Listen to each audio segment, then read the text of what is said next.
Welcome to the No Name MMA Show. Welcome back, everyone, to the best damn MMA podcast you've never heard of, the No Name MMA Show. My name is Motivated Andy, and thank you for joining me on this lovely September 14th, 2022. Before we get into UFC 279 and why everyone is wrong about Tony Ferguson, first, let's talk about what happened last week. So the motherfucking Queen died. For all the homies in the UK, they are going through it, I guess. They're getting Prince Williams, who's a little fucking old bitch. Apparently their whole world is crumbling over there. A lot of formerly colonized places are possibly going to break ties with Britain now that she's gone. And yeah, for sure. I mean, that's what I would be doing. I'd be trying to say, fuck it. I'm not trying to deal with your monarchy. Apparently over there, like, if you say, fuck the monarchy, like, he is not my king, they can arrest you. Like, they have that. Like, in the States, we could just be like, fuck Biden, fuck Trump, like, fuck whoever. But if I went out there and I said, fuck the Queen, I would be in shit, apparently, which is crazy. And apparently the law is so haphazard and so bullshit that there's no real way of battling because it just kind of covers everything. But yeah, other than that, we dealt with all the drama for Don't Worry, Darling. That one dude spit on that other guy, Chris Pine and Harry Styles, and Olivia Wilde's line about Shia LaBeouf, and fucking Florence Pugh is still being annoying as shit with her stupid ass face. I don't know what it is about her. I hate Robert Pattinson, even though he's in some good shit, but I hate his fucking face. Florence Pugh is not in anything good, and I still hate her fucking face. So I don't know what it is. Just her face, like, fuck it. It looks like she recently sniffed shit and she liked it. That's what her face looks like to me. In my mind's eye, that's what it looks like. But yeah, other than that, we've just been chilling. We have been saving money, looking for houses, but it looks like we finally got our new digs on lock. Hopefully, fingers crossed, everybody, hopes, prayers, all the energy, all that shit, send it our way. Hopefully we're going to be moving to a new spot soon. I cannot wait to have an actual crib and not an apartment where we are risking our lives every other day, and hopefully we just never encounter another terrorist. That would be dope. I mean, I feel like one encounter with a terrorist is enough for a lifetime, so hopefully that met our quota. But yeah, speaking of stuff that we watched, though, we did watch the new episode of House of Dragon, and it featured that weird ass Uncle Damon trying to hook up with Rhaenyra, his niece. And then whenever he's trying to hook up with her, he's just like, "Oh, now that you're into it, I'm over it." Like, that's the most beta shit you could possibly do. Try to commit incest, and then whenever your victim essentially is down, you're like, "Nah, that's too much now." But yeah, that was pretty much the week that we had leading up to this week. So we move on to the MMA Minute for all the MMA headlines. First, some Bellator action. Liz Carmouche versus Juliana Velasquez title match is set for Bellator 289. Juliana Velasquez lost to Liz Carmouche via a very controversial decision. They had a very close fight. Round 4, Liz Carmouche takes Juliana down, pretty much doppelgangers of each other, and starts elbowing her right in the face to the point where she did absorb a lot of strikes, but she was very much still conscious. And it was so quick that it wasn't like, oh, she's definitely out. She took a little bit of punishment, but not enough to warrant like a TKO finish for Liz. And keep in mind, this was a belt outing, so it wasn't like you should give the fighters a little bit more room. That's the one thing for refs. The one thing that, like, if it's a title match, because it is a title match and there are so few in a career of a fighter, the one time that you should give them a little bit of give is in title matches. Now, hers is different than Dominic Cruz's.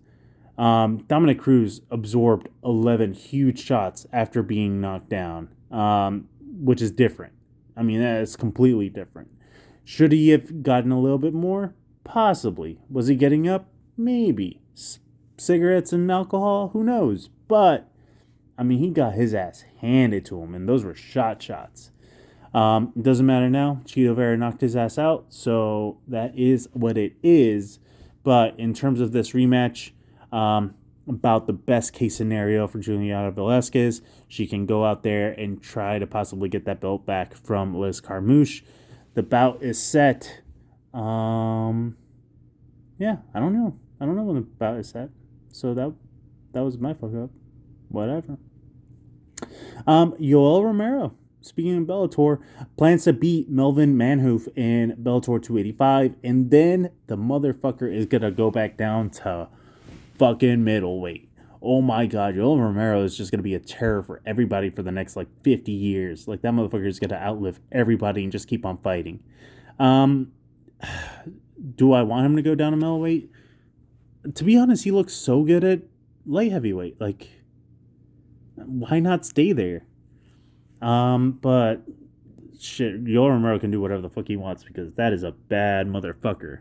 Andreas Mikhail, Khamzat Chimaev's coach, details the weight cut issues. He said that his body was seizing up, he was throwing up, vomiting, just everything in between. My thing is, though, how massive was he? How massive was he leading up to that cut?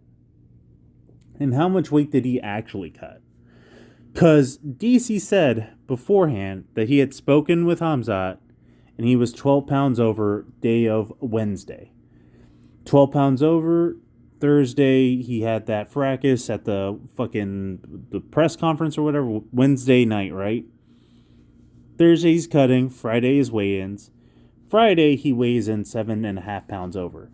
I mean, Nate Diaz cut 15 pounds. So, he did that in 10 hours or something. So what I don't get is how absolutely massive was Khamzat going into that fight? Because I don't think it was a COVID issue. I don't think it was I don't think it was any kind of issue besides him not doing a realistic cut. Realistically, you should really only be cutting about 20 pounds. If you do it right, you should retain enough water weight to be able to cut that. But if you're that fucking massive and you thought, oh, you know what? I don't have to do the proper weight training. Because remember, he had a fucking camp for this. He had a camp for this. So it's not like you can't say, he didn't have the excuse that Tony has. He didn't have the excuse that Dan Rodriguez, fucking Kevin Holland, Li Jingliang. He didn't have any of this. He's the one of the two on that card that had an actual set time where he needed to show up and make weight. And when you miss by that much, why? Why try to fight at 170? It's the Paulo Costa issue. At least this time around he didn't make weight. But if you don't, then just don't fight. If you're that far off, don't fight. There's no way that they did not know by Monday that they were going to be able to make weight or not. You should be able to know. And I'm sure they did. I don't think this was that surprising. I think he was fucking massive and thought because he's young, he's cut the weight before, that he could cut a lot of weight. And his body was like, no, you can't just randomly cut all this weight. And if you're struggling that hard to cut it, why are you hanging out? Why are you not just doing nothing but sucking on ice cubes, chilling in the sauna, and running? Why are you just not doing that? Did they know from forever ago that you weren't gonna get weight? And that's where, like, we'll talk about Brendan Schaub and Dana White and Brendan Schaub's batshit crazy fucking theory that Khamzat missed weight on purpose.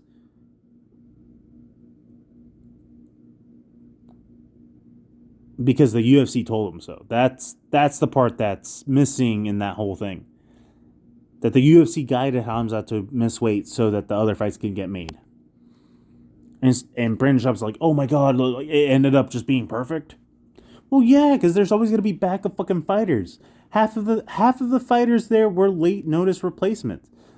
Li Jingliang versus Tony Ferguson had a week. Kevin Holland versus Daniel Rodriguez had 2 weeks. So yeah, like, fucking relax, dude. I just don't. I don't see how anybody can back up Khamzat. I don't understand why Dana is so chill about it. If this was any other motherfucker, if Daniel Rodriguez came in 8 pounds over, he would have been like, fuck you. Lee, fuck you. Tony, fuck you. Nate, not Nate. But everybody else, fuck you. Like, this was the happiest I had seen Dana White over such a fuck up of a fucking pay-per-view. He was literally bitching about 151, the anniversary of UFC 151, where John Jones decided to not fight Dan Henderson because Dan Henderson was training with Chael Sonnen. So he was just like he was bitching about that like 3 weeks ago. Yeah, he's like all smiles, happy for Khamzat. Oh, Khamzat's stock doesn't fall. And that was my favorite thing. That was my favorite. That was the one thing that, despite Tony losing, was that Nate got his way and ended up fucking over the UFC. Because all this praise for Nate and his great career and all that other bullshit, like, it doesn't fucking matter. Like, you were trying to murder him via Khamzat. That was the fight scheduled up until weigh-ins. And we're supposed to be, like, happy. We're supposed to believe you that you're so excited for Nate. And apparently, like, early reports are saying that the Nevada State Athletic Commission is looking into the brawl that happened. And depending on who it is and what happened, they might be revoking some licensees, might be fining some people. So I wouldn't be surprised if Dana White and the UFC had a little bit of hands in there and, oh, you know what? We found some footage of Nate throwing some shit. Oh, we found footage of Nate doing this and that. If he's a free agent, why not get rid of his motherfucking license in Nevada? I would not be fucking surprised. At all. Y'all motherfuckers think Nate's free. He's not that free. But yeah. In terms of Khamzat, we'll talk about him in a little bit. But in terms of the weight cut, I don't give a fuck. That motherfucker could have seized to the point where his body was stricken still and he was vomiting and he died like Jesse's fucking girlfriend from Breaking Bad, just like blah, choking on his vomit. I don't give a fuck about Khamzat anymore. I don't care at all. Skinny Bits was out here like, oh, we got to keep the same energy with Khamzat because Paulo Costa, whenever he missed weight, everybody was, yeah, everybody kept the same. Nobody likes Khamzat, dude. Nobody fucks with them anymore. To have a fight with fucking Nate, we'll talk about it later, but oh my god. But yeah, along with that news, the MMA world remembered Elias Theodorou. He was suffering through a private battle with cancer. He was Canada's first tough winner. And he was one of the sport's first athletes with a medical cannabis exemption in Canada and also in the States. He, by all accounts, was a super chill dude. He was one of the first ring boys for Invicta, which is cool enough in itself. And it's a tough, it's a weird one. It's, you know, the guy was 34, only 3 years older than me, and died from liver cancer. And yeah, like, just Elias, like, for me, it was just like one of those fighters that maybe on paper he didn't have the coolest fights, but he was a really good fighter. And he seemed like a really good person. And by all accounts, everybody just has nothing but good things to say about that dude. And lucky enough, before his passing, he did have a couple of accounts where he helped out people that were chronically ill and could not afford treatment. But yeah, he had fundings for them and had set them up already, so people are donating to that. So yeah, just all around, and a stunning loss. And yeah, just one of those weird ones. Like, Elias Theodorou had not been in the UFC for a minute, but for whatever reason, like whenever I saw the thing that said that he had died, it took me back. Definitely a sad day for MMA, seeing somebody like that with such a presence in the world and so willing to fight for fighters' freedoms and their rights, and did it in a classy way. Whenever you have past opponents lauding how much of a gentleman you were and how good of a person you were, that's when you know you've done the right thing. So, yeah. Condolences to the family and friends of Elias Theodorou. He leaves a lasting legacy and will be remembered by the MMA community. Moving off of that note, Jared Cannonier versus Sean Strickland has been moved. Jared Cannonier agreed to move the date for the Sean Strickland fight because he got his finger injured during a sparring session where he accidentally punched somebody in the mouth, and he cut his knuckle on his forefinger, it was fine for a second, and then it got infected, and then he needed to get surgery to remove the infection, but now it's getting moved to a UFC Fight Night event on December 17th. Early reports are saying that it's going to be a headline, so I can't wait. It sucks that it's 2 months after my birthday because I really wanted to see Sean Strickland knocked out for my birthday, but alas, a boy cannot get everything that he would want. But a boy that does, Hasbulla. Hasbulla has reportedly signed a 5-year contract with the UFC. This has been confirmed by multiple outlets. Apparently, he's going to be paid kind of like an influencer, I guess, just to come watch fights. He's attended several events now, but yeah, Hasbulla is making moves, and getting signed to the UFC is hilarious because I guarantee you he's making more than half of the UFC's roster. Point blank, period. Luckily, the UFC doesn't have to disclose any of those amounts, so we will never know exactly what it is that he's getting paid.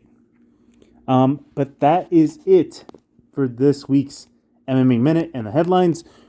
And now we go over to It's Time, where we would discuss Tony Ferguson's recent loss. Now, I think everybody knows, on what side of this line I'm at. I just think that the rhetoric and the way people are going with this as Tony looked really bad. Who wouldn't look bad, bro? Who wouldn't look bad getting a main event against a Diaz on hours' notice? Like, what are we doing here? Like, is none of that being taken into account at all by anybody? By DC, by Luke Thomas, by Brian Campbell, by just everybody. Everybody's like, Tony's done. Tony needs to retire. Did we not? This is a different weight class. Guys, he did not have a camp. He hasn't had an actual camp in all these fights. Am I willing to write off Tony Ferguson immediately after taking a short notice fight in a different weight class against a legend? Not to mention a 5-round fight when he was only aware of a 3-round fight for like a week and a half? Like, let's just really be granular about it. It's not even that I'm a fan that's upset. It's just, if this was any fighter taking a short notice fight like this and didn't look his best, and we're like, oh, nope, over the hill, done. Like,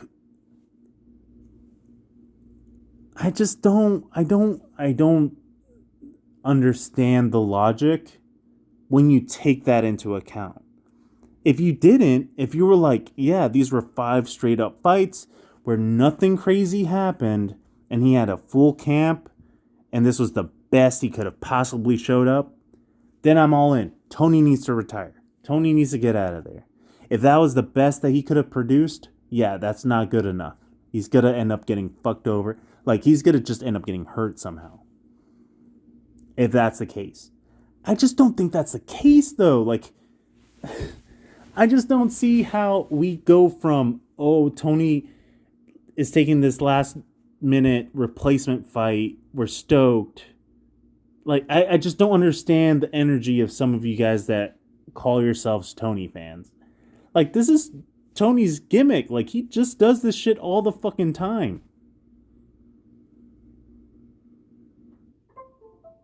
So to be like, oh yeah, he should retire after gambling 5 times and losing. Like, that 12-fight win streak, half of those were like last minute replacements.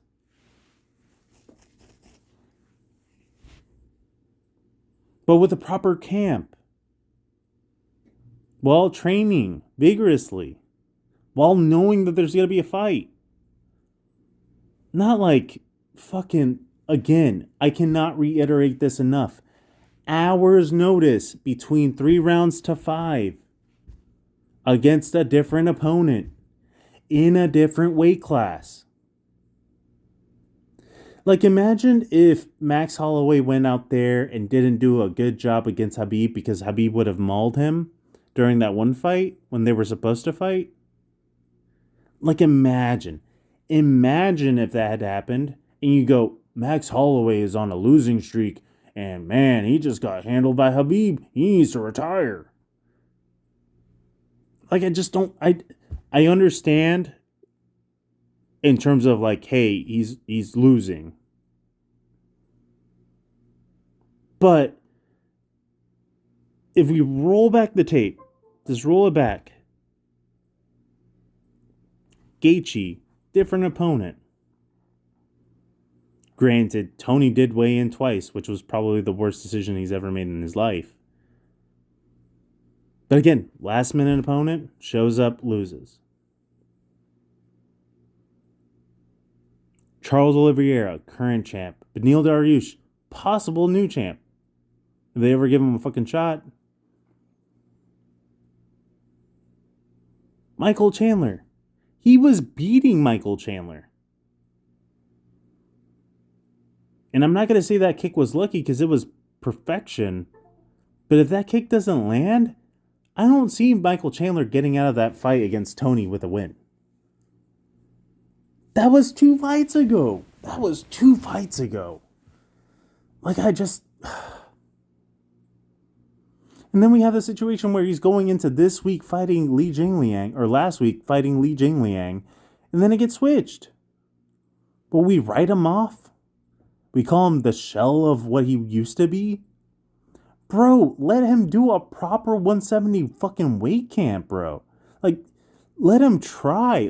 Give him a good fucking shot. Give him a stable opponent. Let him do it right. Now you might be thinking, okay, who does Tony fight? He's not going to be fighting Khamzat. He's not going to be fighting Colby. He's not going to be fighting any of these other dudes. Who does he fight? You're telling me you wouldn't want to see Tony Ferguson versus the winner or loser of Robbie Lawler versus Santiago Ponzinibbio? We really would not like to see that?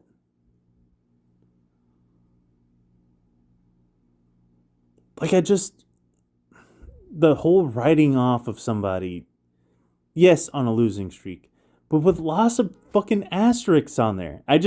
There is subtlety to this. It's not just 5 losses. It's just not. That's not how it is.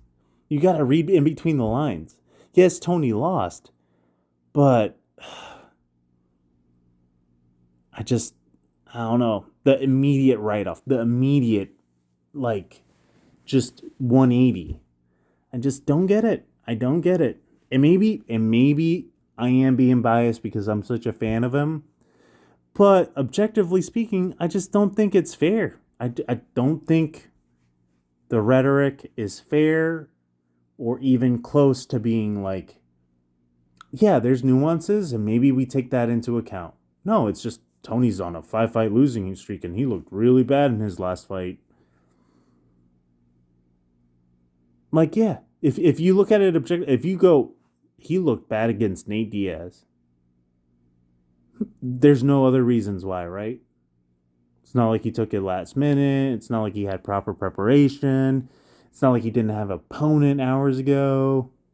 It's not like it's in a different, like, all these different factors, and nobody's gonna talk about any of that leading up to them talking about him retiring. Like, that to me is unfair and negligent, because you convey this narrative that he's useless now. And I just don't buy that. I really do not. I just don't. I think there's plenty of fucking winnable fights at 170 for Tony Ferguson. Now, should he accept another short notice fight? No. If he's going to do 170, should he do it properly and properly gain up the weight to do it? Yes. Should he change weight classes, fucking a week or two before the fight? No. Should he accept any replacement fighters for his fight? No. But guess what? That's fucking Tony Ferguson, bro. Like, that's how he is. He takes the short notice fight. He takes the last minute replacement. So you roll a fucking dice, and sometimes you win and sometimes you fucking lose. But if you lose 5 times in a row, do you still fucking roll the dice? I say yeah. I think Tony Ferguson possibly beats Robbie Lawler.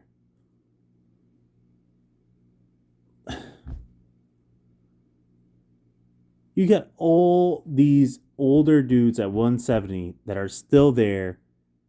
I just do not believe that Tony Ferguson cannot come out with a win with any one of those dudes. I just do not see it. When you compare Li Jingliang to Tony Ferguson, a natural 170er that was in a fit enough shape to go into a fight, compared to a 155er that's going up a weight class just to save a fucking pay-per-view, you gotta add those details. You have to be responsible enough to, if you're gonna rag on this dude, to rag on him for the proper things. Not, oh, he looked terrible in this fight. Why? So yeah, that's my 2 cents. I'm over the Tony Ferguson rhetoric of him retiring, because he's not even gonna retire. So I don't even know why people are wasting their fucking breath acting like he is. Should he retire? Like, who knows? But I can't gauge that without a proper camp. I can't gauge that without a proper opponent. I can't gauge that without a proper fucking weight class. So, like, when all those things are done and they're set in stone and they're good, and then he goes out there and then he performs badly, then fine. Call it a day. But Tony Ferguson not getting a fucking shot right now because he saved this pay-per-view for everybody, I think it's laughable. I think it's irresponsible. I think it's negligent. And yeah, that's why I'm pissed. That's why I don't like it.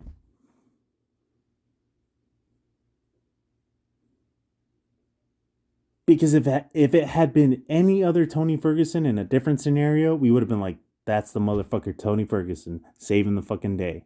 The original fucking Big Mouth. But he ends up losing, so the MMA community is like, okay, I don't want to play with you anymore. So yeah, it's a bad taste. It's a bad look for everybody else besides Tony Ferguson. Because he's the only motherfucker that showed up to do the damn thing. The only motherfucker to do it, besides Li Jingliang, which, God bless. Li Jingliang, the MMA community does not deserve you. The UFC definitely doesn't deserve you. And hopefully you got a bag. Hopefully you got that suit comped. Hopefully you got everything that comes your way because you're a boss and you did get robbed against D-Rod. moving on from that, Khamzat. Khamzat to me, because of the weight miss being so drastic, I think he should go to 185. I think why are you cutting this much weight? And for his next opponent, everybody's calling for Colby Covington next. Colby Covington next. Like, if I'm the UFC, I would like to move motherfuckers up. Khamzat had his shot, right? He got Gilbert Burns. He won. He single-handedly ruined so much of his career in his young UFC career. He was one win away against Nate Diaz to fight for a fucking belt. And not only does he fucking screw the pooch on that, he drops the bag, and now he has to fight some other fucking killer. And I don't know why I would reward him with another top 5 opponent after that. If I gotta build somebody up in the 170-pound division, I'm gonna build up the guy from Kazakhstan that can't speak a word of English. Shavkat Rakhmonov. Give that guy a big fucking name. You want to grapple? You want to wrestle? Throw him that guy.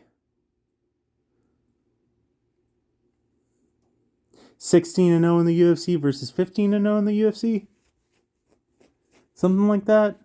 One has 100% finishing rate. Another one has 90-something. Why aren't we making that fight? Nobody wants to fight Shavkat Rakhmonov. So why don't we face the guy that nobody else wants to fight? Khamzat Chimaev. Put them off against each other. Why reward him with Colby Covington?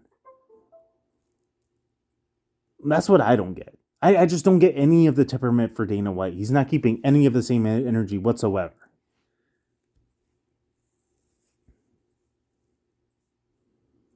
For a fighter to go out there and miss weight by 7.5 pounds and be like, yeah, he had a really tough weight cut, the doctor told him to stop. Instead of you, oh, he didn't properly do it, he's unprofessional as fuck. Like, that's completely two separate energies, and Dana White has always kept the latter. But for Khamzat, for whatever reason, he's like just rolling over and just doing whatever the fuck Khamzat wants to do. I don't get it. It's just very weird. There's just a lot of stuff that I don't understand with anything that's going on. Because in any other world, Dana would have told him to go fuck himself. But instead, we're talking about him looking really good after the fight. But for Boers, for me, if I had my way, I'd feed him to Shavkat. Because that dude does not need any more shine. All he does is shoot. And the one thing that I noticed from the Kevin Holland, McKee, fucking Mearshart, what was the other fucking guy? I don't know the other fucking guy. I don't need to know the other fucking guy, but his face is right at fucking hip level. And if I didn't know any better, and I knew he was going to shoot immediately, man, that's looking like some Jorge Masvidal knee shit. That's all I'm saying, dude. Look at the pictures. Look at the shoot beforehand. He's diving in. Diving in. Woo! If you could time it just right. If you could time it just right, that knee is right fucking there, man. Do I think Khamzat's talented? Yes. I think he's just young. I think he's stupid. I think he needs to learn a little bit. I think he's unprofessional. Now, do I agree with Aljamain Sterling that he is a blessing to the MMA, verse? No, he's one-sided as fuck, man. He no longer wants to stand and bang. He wants to go out there. And that's where I'm just like, he's a talent, but I can't fuck with the unprofessionalism, man. I just can't. I can't. There's too much. And if in a professional fucking sport to not be able to do half the fucking job, no, I'm sorry, no. Do not pass go. Do not collect $200. Go fuck off. forever, go to jail, and get beat by some fucking monster because you suck balls, dude. Half your job you couldn't do. So yeah, no fanboying, no nothing. Like, the train, in terms of me liking this dude, fucking sailed, gone, kaput. Fuck Khamzat, fuck his crew. And for that fan that told him you didn't make weight, props, dude. Props.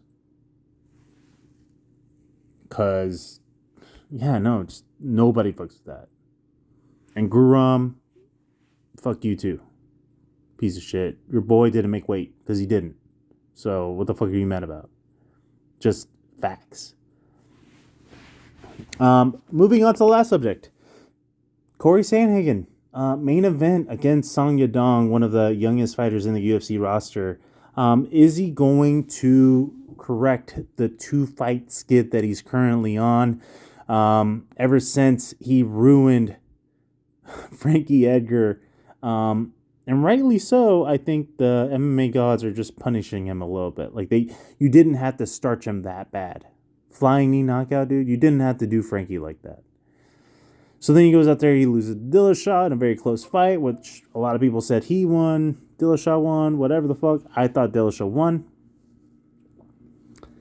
Then he goes out there and loses handedly, convincingly, not bad, but, against Petr Yan. Meanwhile, Song Yadong is on a 3-fight winning streak against Casey Kenny, Arce, and also retiring Marlon Moraes. All of this is very close. Both of them, we're talking about decimal points. I think the only margin of difference that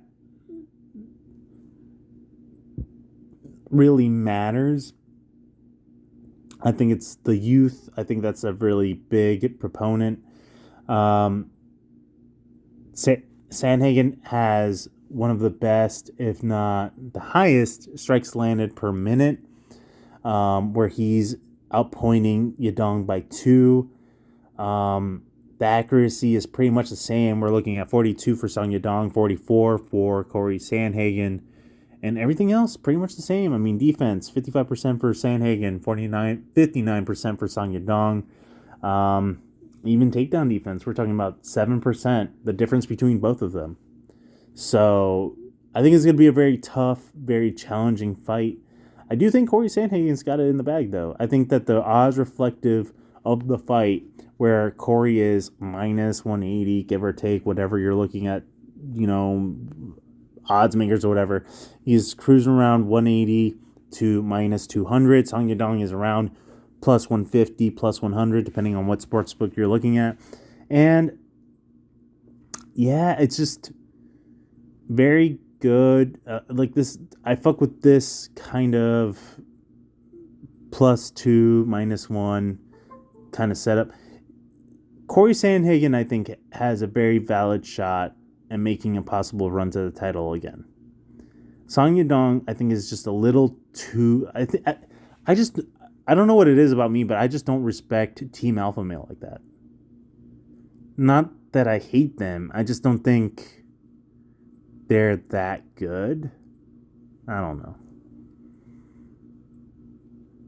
But I'm very excited to see what happens in that fight.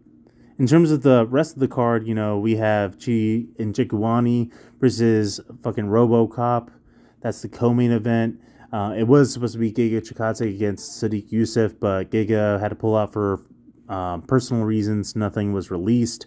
We also have Bill Algea against Andre Fili. I think Bill Algea, a lot of people are thinking he's going to be the one against Andre Fili, but it's a really close looking fight. We also have Tanner Broser coming back up, Anthony Hernandez, Damon Jackson against Patrick Sabatini, Luis Cos, former No Name of the Week, against Trevin Giles, Joe Pyfer. He is coming from Dana White's Contender Series. He's going to be fighting Alen Armendovsky.